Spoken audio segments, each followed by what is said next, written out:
નમસ્કાર. આજના દિવસનો ચહેરો કયો રહ્યો ગુજરાતમાં અને ગુજરાતની રાજનીતિમાં, સમાજ જીવનમાં? તો એ ચહેરો તમારી સામે છે. હીરાભાઈ સોલંકીને આપ જોઈ રહ્યા છો. હીરાભાઈ, સ્વાગત છે. આજે તો પેલો આમ ખુશ, તમે બહુ હસો એ વાળો દિવસ હશે આજે ના તો ના ના, આપણે. એમને ખુશ નહીં બેન, નારાજ છું. કેમ હમ કે જે આ બનાવ બન્યો છે એ ખુશ થવાનો નથી.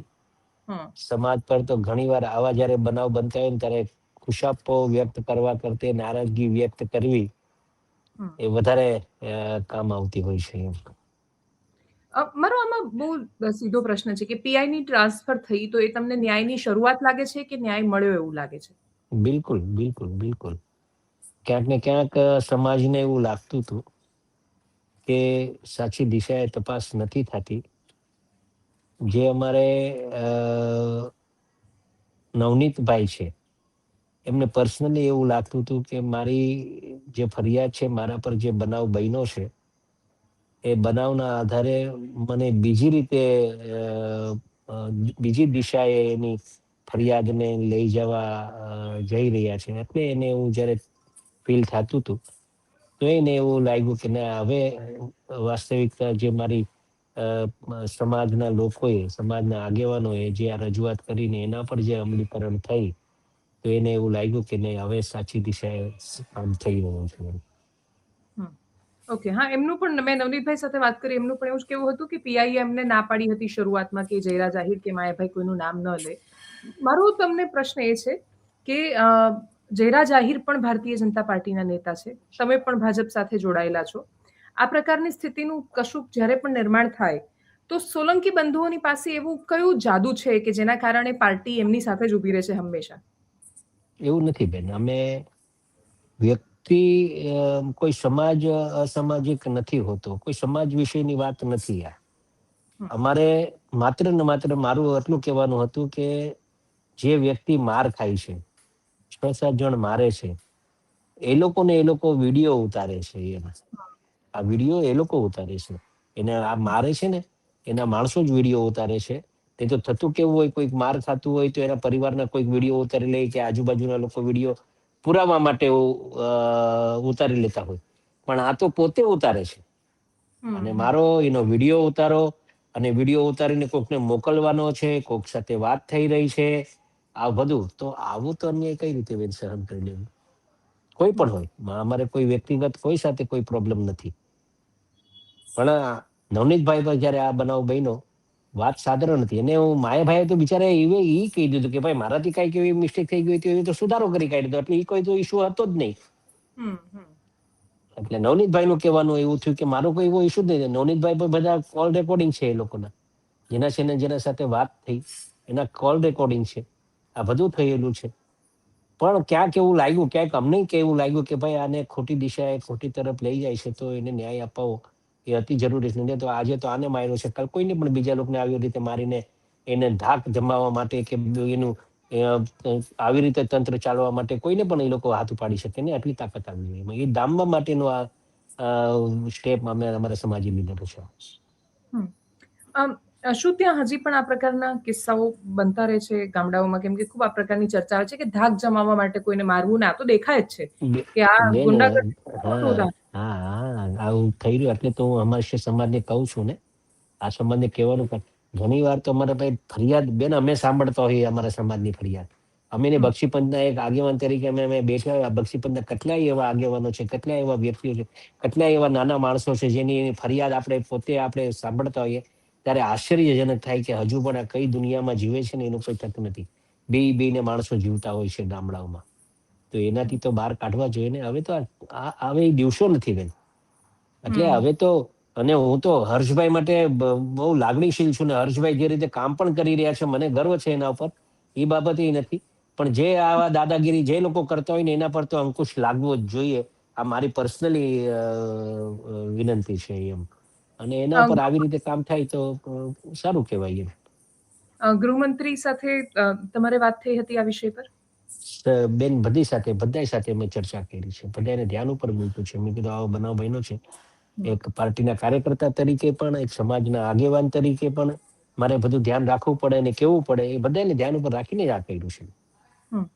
દૂરથી જ્યારે કોઈ આ ઘટનાને અથવા માત્ર આ ઘટના સિવાય પણ તમારા કોઈ ભાષણોને કે વક્તવ્યોને સાંભળે ત્યારે એક પેલો મેસેજ જાય કે તમે જેમ કે આજે પણ બોલ્યા કે ધ્યાન રાખવાનું છે કે કોળી સમાજનો કોઈ ચાળો ન કરી જાય. એની પહેલા પણ અધિકારીઓ સાથે રકજક થતી હોય તો દૂરથી એવું લાગે કે બાહુબલી નેતાની જેમ વર્તન થઈ રહ્યું છે. પણ શું ગ્રાઉન્ડ બેન, પર અમારું એક જ મારું કહેવાનું થાય છે, અન્યાય સહન નથી કરવો. અમારે કોઈના પર અન્યાય કરવો નથી. આપણે અન્યાય મતલબ કોઈ આપણા પર અન્યાય કરી જાય સહન કરવાનો સમય હવે નથી. કેમ કે એના પર સામે તમારે જવાબ આપવો જ પડે. નહીં આપો, જો આ રીતે જવાબ અમે નહીં આપીએ તો કાલ સવારે તો કોઈને પણ ઘરમાંથી આવીને કાઢીને મારીને વયા જાય અને પાછા વિડીયો બનાવીને આવી જ રીતે એની ધાક ધમકીઓ ચલાવતા રહી. તો એવું થોડી ચલાવી લેવાય. એટલે આ મારો પ્રશ્ન સરકારમાં તો જ બિલકુલ નહીં ચાલે. એટલે મારો પ્રશ્ન જ એ છે કે જો હીરાભાઈ કે કોળી સમાજ કે પછી પરસોત્તમભાઈ જેટલી મજબૂતીથી ઉભા રહે છે, એટલી મજબૂતીથી ઉભા રહેવાનું બંધ કરી દે તો સમાજ આજે પણ એ સ્થિતિમાં છે કે પોતાની રીતે કથિત જેને નીચા માની લીધા છે એને દબાવી જાય. આખા ગામ, હું તો કઉ છું, અમારા હોય છે ન્યાય માર ખાતા મેં માણસોને જોયા છે. હવે વિચાર તો કરો બેન તમે. બહુ વિચારવા જેવું છે. આ તો બાપરડા કહેવાય. કોળી છે ને, કોળી પર કોઈને હાથ ઉપાડી લેવો ને તો બે ચીજ કોઈ વિચારતું જ નથી. કોઈને કઈ રીતે મારી દેવાય તો મારી દો. કોઈને હજુ પણ કેટલી ઠેકાણે આવું સાંભળીએ છીએ. ત્યારે અમારું આમ એવું થાય, એક આગેવાન તરીકે અમારી ફરજ બને કે ભાઈ તમે કયા દુનિયામાં જીવો છો. હવે એવી સ્થિતિ નથી. હવે વયું ગયું બધું. રાજા સમય ટાઈમ પર હતું એ બધું હતું. હવે કઈ એવું છે જ નહીં. હવે તો બધા લોકશાહીમાં જીવે છે લોકો. અને લોકશાહી છે. હવે તો બધાને ન્યાય મળે. કોઈ બી નાનો માણસ હોય, કોઈ બી સમાજનો હોય, એને પૂરતો ન્યાય મળે એ દિશાએ તો દરેક સમાજના આગેવાનોની ફરજ હોય છે. અને આ નવનીતભાઈ છે તો બિચારાને એવું લાગ્યું અને ફોન આવ્યો કે ભાઈ તમે પધારો આયા. ત્યારે આપણે ફરજ બને કે ભાઈ આગેવાન તરીકે અમારી ફરજ બને કે ભાઈ ત્યાં લોકોની જે અપેક્ષા છે એ અપેક્ષા જઈને આપણે પૂરી કરવી જોઈએ. અને સાચું હોય એ કરવાનું છે. અમે કોઈ ખોટું કરવા માંગતા નથી. સાચું હોય એ જ કરવાનું છે. અમે પોલીસના તંત્રની પણ આ જ વાત કરી છે. તમે સાચી દિશાએ કામ. તમે જે ગુનેગાર હોય તો એને સજા આપો. નિર્દોષને કોઈને અમારે કઈ કરવાનું નથી. જે વાસ્તવિકતા છે બની છે એને ઉજાગર કરો. બીજું કઈ અમારે કરવાનું થતું નથી. એટલે પીઆઈએ તો આરોપીઓને ઝડપ્યા. અત્યારે રિકન્સ્ટ્રક્શનના વિડીયો પણ આપણે જોયા કે એ કઈ રીતે જે ગુજરાતમાં રિકન્સ્ટ્રક્શન જે રીતે થાય છે એ રીતે ત્યાં પણ જોવા મળ્યું. પણ એના પછી આગલા દિવસે ડીવાયએસપીની જે પ્રેસ કોન્ફરન્સ હતી એમાં એમણે જે એંગલ કયો એ અને આજે પીઆઈની ટ્રાન્સફર થવી, આ બે ઘટનાઓને કોઈ જ લેવા દેવા નથી. એટલે તમે જ્યારે વાત કરી કે કોઈ પણ નાના સમાજનો માણસ હોય એની સાથે ન્યાય થવો જોઈએ, જવાબદારી બને છે. પણ મને બહુ થતો એક સ્વાભાવિક પ્રશ્ન છે કે જો આ કોળી સમાજ ન હોત, જો અહીંયા હીરા સોલંકી કે પરસોત્તમ સોલંકી ન ઉભા હોત તો ન્યાય કેવી રીતે મળતો? ન્યાય તો હવનો ઈશ્વર હોય છે ને બેન. કોકને તો પહોંચાડી જ દે ને. હવનો ઈશ્વર હોય છે. ઈશ્વરના દરવાજા તો ખુલ્લા હોય છે. અને ભગવાન કોકને નિમિત્ત બનાવી દે કે ભાઈ આ નહીં તો અહીંયા, ત્યાં નહીં તો ત્યાં, આ પહોંચી જાવ ત્યાં એ દરવાજા પર તમને ન્યાય મળશે. તો કોકને મળી જાય ને. એમ તો હવનો ભગવાન તો હોય છે ને. એમ એટલે એ દિશાએ ઈશ્વર કામ કરાવે. અમે તો નિમિત્ત છે બેન આમાં. આપણે એવું નથી. અમે નિમિત્ત બન્યા છે આમાં. કોકને ન્યાય મળે અને કોકને આશીર્વાદ મળે એ તો મારે આ નવનીતભાઈ પાસેથી કાંઈ લેવા જવાનું નથી. બગદાણા છે અને બગદાણા તો અમારે આસ્થાનું કેન્દ્ર છે. લગભગ વધારે સમાજને કોળી સમાજ રહીશ તો માર તો ખાય છે ને ત્યાં ગામમાં. સૌથી વધારે સમાજ કોળી છે ત્યાં બગદાણામાં. તો ત્યાં ગામમાં આવીને મારી જાય તો શું સમજવું જોઈએ? એમ છેલ્લો પ્રશ્ન મારો કે કોળી સમાજ રાજનૈતિક રીતે રાજ્યનો સૌથી સશક્ત સમાજ છે અને આજે પણ કોઈ પણ પાર્ટી એવી નથી કે જે કોળી સમાજને ઇગ્નોર કરીને ચૂંટણીમાં ઉભું રહેવાનું વિચારી પણ શકે. એ સમાજ જે બાજુ જાય એ બાજુ સરકાર જાય એ પણ બહુ નિશ્ચિત અને સર્વવિદિત હકીકત છે. આટલી સશક્તતા હોવા છતાં, આટલી તાકાત મજબૂતાઈ હોવા છતાં, એવા નેતાઓ હોવા છતાં કે જેના માટે સમાજ પહેલા આવે છે, પોતાના પોલિટિકલ ફાયદા કે ગેરફાયદા એ બાજુ પર મૂકીને સમાજનું વિચારે છે, એ હોવા છતાં તમને શું લાગે છે કે આખા સૌરાષ્ટ્ર પ્રાંતમાં અને વિસ્તારમાં કોળી સમાજની સ્થિતિ શું છે અત્યારે, સામાજિક સ્થિતિ? સંપૂર્ણપણે આજની તારીખમાં પણ જોઈએ તો વધારેમાં વધારે કોળી સમાજ છે ને ભારતીય જનતા પાર્ટી સાથે જોડાયો છે. અને ક્યારે પણ એક હાકલ થાય અને પાર્ટીના એક કાર્યકર્તા તરીકે આપણે બેન યાદ કરું તો અમારે જયારે પાર્ટીએ હુકમ કર્યો ત્યારે સમાજ પાસે અમે ગયા ને ત્યારે સમાજે અમારી વાતને માન્ય રાખી છે. હમ તો આવો જ્યારે બનાવ થતો હોય ને તો એના પડખે અમે જમણું અંગ બનીને એને પડખે ઊભા રહી જતા હોય ને, અને એના બધાના કારણે જ અમે જ્યારે કહેતા હોય સમાજને કે આપણે આ દિશાએ કામ કરવું છે, ત્યારે એ દિશાએ જ સમાજ આખો કામ કરે છે. અને હું નવનીતભાઈ માટે વાત કરું તો નવનીતભાઈ હાવ 8 ભાઈઓ છે એ લોકો, ને સરપંચ એમના પરિવારમાંથી સરપંચ છે.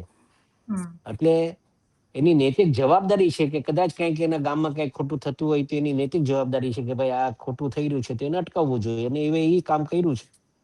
બગદાણા એ આસ્થાનું કેન્દ્ર છે, મારું આસ્થાનું કેન્દ્ર છે. એટલે બીજી કોઈ ચર્ચામાં એમાં આપણે પડવા ઈચ્છતો નતો, પણ જયારે નવનીતભાઈને આવી રીતે જે માર માર્યો ને એના અમે વિરોધી છીએ. હમ મારો પ્રશ્ન સામાજિક સ્થિતિના સંદર્ભે હતો કે શું સમાજ હજી પણ પીડિત અવસ્થામાં છે કે મજબૂત થયો છે આટલા વર્ષો પછી? પ્રયત્ન કરીએ છીએ બેન આમાંથી બહાર કાઢવા માટે અમે. હમ અને આવામાં બહાર કાઢવા માટે કોઈ એક હીરાલાલ સોલંકી કે એક પુરુષોત્તમ સોલંકી થી આ કામ નહીં થાય. હમ હમ હવે ગામો ગામ હીરાલાલ સોલંકી થવા પડશે, પુરુષોત્તમ સોલંકી થવા પડશે, આગેવાનો જે બહાર નીકળશે તો મારું એવું માનવું છે કે તો જ આ સમાજને ન્યાય મળશે, અને પછી આવા અન્યાય આના પર ન થાય એવું થતું રહેશે. અને આ ગામે ગામ હીરાલાલ સોલંકી કે પરસોત્તમ સોલંકી થી તમારો મતલબ શું છે એનાથી? કે કાયદાને સાથે હજુ રાખીને કે યસ, કાયદાને સાથે રાખીને બેનો કોઈ મેં અને બસ જ્યારે સ્પષ્ટતા જરૂર કરી. પડશે ને, કદાચ જરૂર ક્યારેક જરૂર પડે તો કઈ વાંધો નહીં, અને સમાજ માટે અમારે કદાચ હથિયાર લેવા પડે તો હથિયાર લઈશું સમાજ માટે, એવું ક્યાં વાંધો છે? એમાં ક્યારેય હવે પાછું પણ નથી કરી. ન્યાય આપવા માટેની વાત છે બેન, ન્યાય આપવા માટેની વાત છે. અપેક્ષા રાખીએ કે એમાં એવો કઈ સમય ક્યારે ન આવે કે કોઈને હથિયાર. નો આવે, બસ બેન, બસ એ અપેક્ષા રાખીએ. આવી રીતે જ Thank ન્યાય મળે બેન. હા, થેન્ક યુ બેન, થેન્ક યુ બેન, થેન્ક યુ you. બેન, થેન્ક યુ.